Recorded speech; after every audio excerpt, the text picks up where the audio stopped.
Hey, how's it going, everybody? Dutchman Games here, and today we're back in Unreal Engine 5 for the RPG project. Today we're going to add some icons to our spell abilities, and we're going to add the other ability as well, because there's going to be 3 in total. And then also we're going to set up the system for the level cap. So if you reach level 5, you get a new ability, etc. It's all going to be a very simple episode today, and we're going to start with that right now. So I got these 3 images that I generated using AI. Now, I've said this before, I condone AI for placeholder things, right? For meshes materials that are placeholder and that will be changed in the actual, full sale of the product. I think it's always best to hire someone, but if you don't have the funds to hire someone for placeholder things, until you, for example, have funding or whatever, I think AI is completely fine. And I generated these 3 icons using ChatGPT. So these 3 icons will be used for our interface for now. So let's go to the HUD, and I think I called it UI, so main UI. And this is what we made last episode. We got these placeholders, but let's change these images to the image that we want, and I think it's actually an image under it. Yeah, spell 1. So spell 1 will be Maggie or Magi, and spell 2 will be Magi 2, and spell 3 will be Magi 3.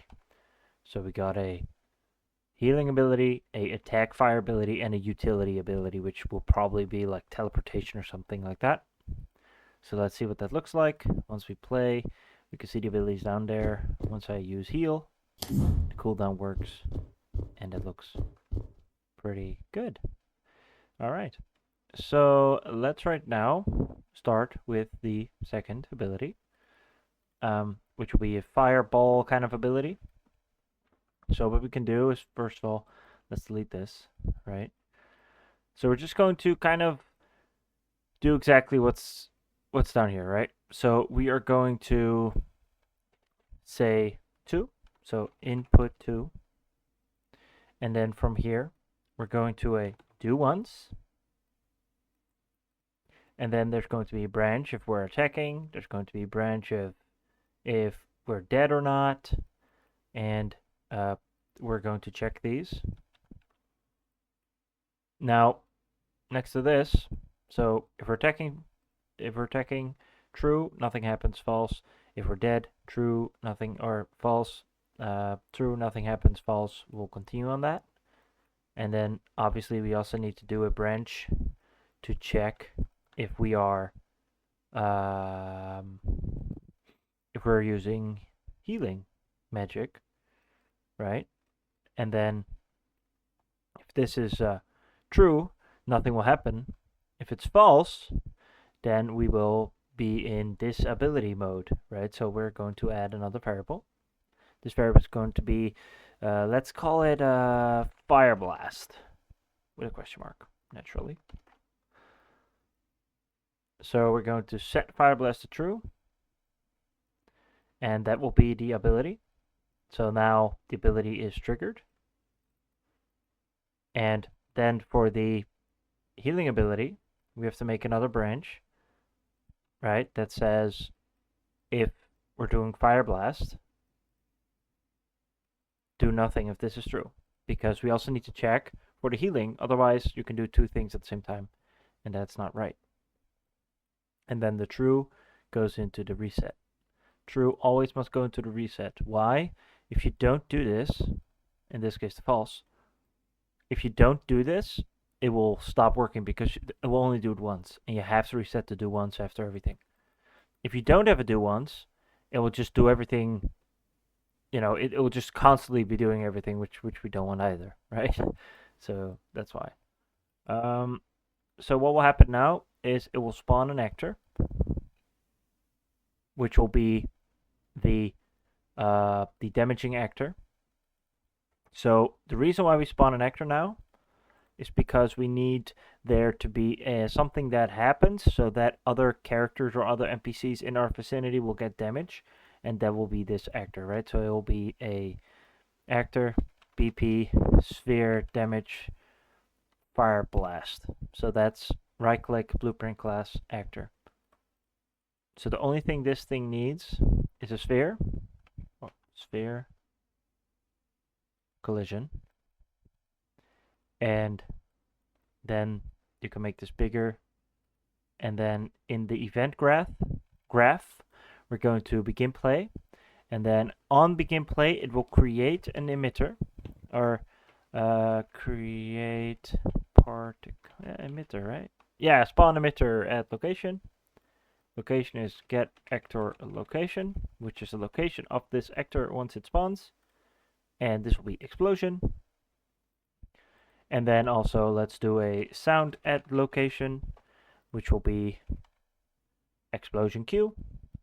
Location is the same as this, the actor location of the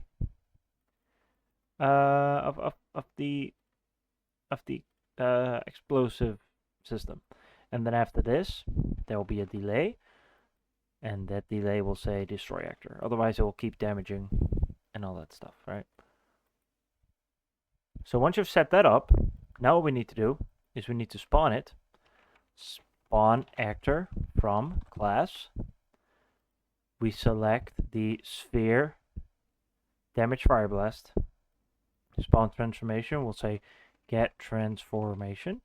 So, or get transform, get actor transform. So in this way, it will get the transform of the character. So the transform meaning the scale, the rotation, the location, all that stuff. And here we'll say always spawn, ignore collisions. And then there will be a delay until it works again. And for that, we need the cooldown value.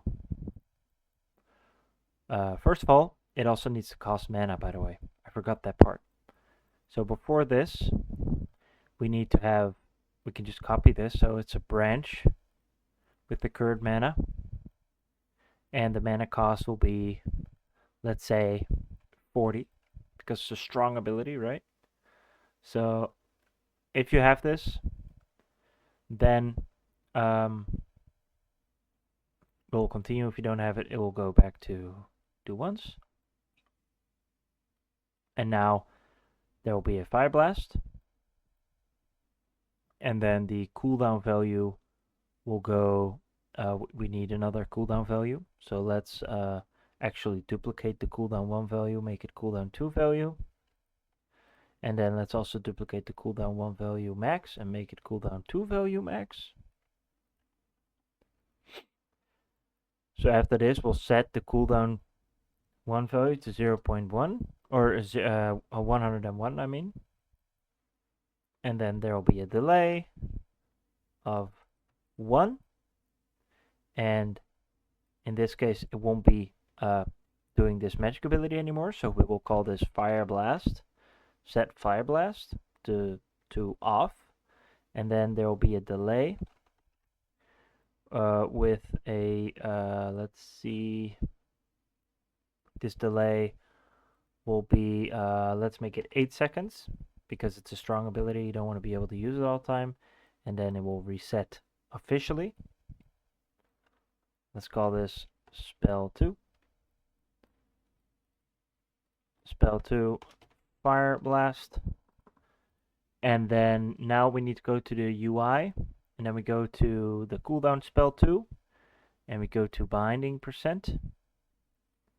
And then from here we basically get the same as what's with the first cooldown percent. So what we'll get is cost to third person character, and then we get the get player character wildcard, and then from here we'll say cooldown value 1, and then cooldown value 2 max, and then we divide that as you do. And then you put that in this, and this will get the percentage based off that system.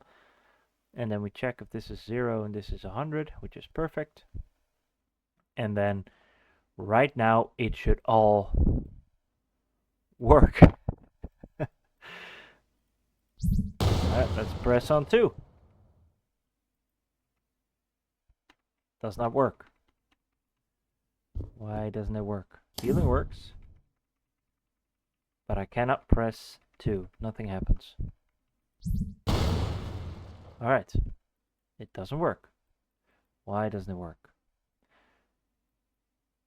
Are we attacking? No. Are we dead? No, we're not dead. Are we healing? No, we're not healing. Haha, there we go. That's it. So from healing, it is the no, we're not healing, and then it resets from the through. Now it should work.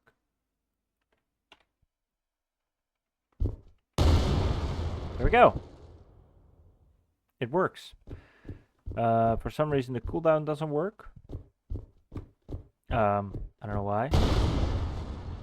But the actual cooldown does work.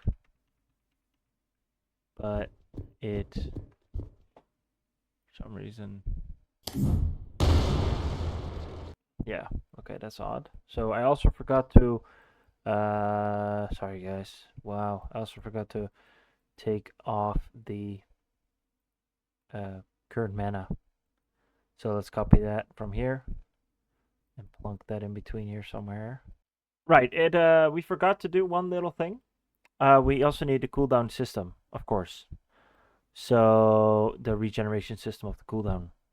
We forgot to do that. So just copy this whole thing over. Place it above here. Call this cooldown 2 system. And then add a pin. Put it in here. And then just change these values with 2. So you can just drag the cooldown 2 value into the cooldown 1 value. And then this should work.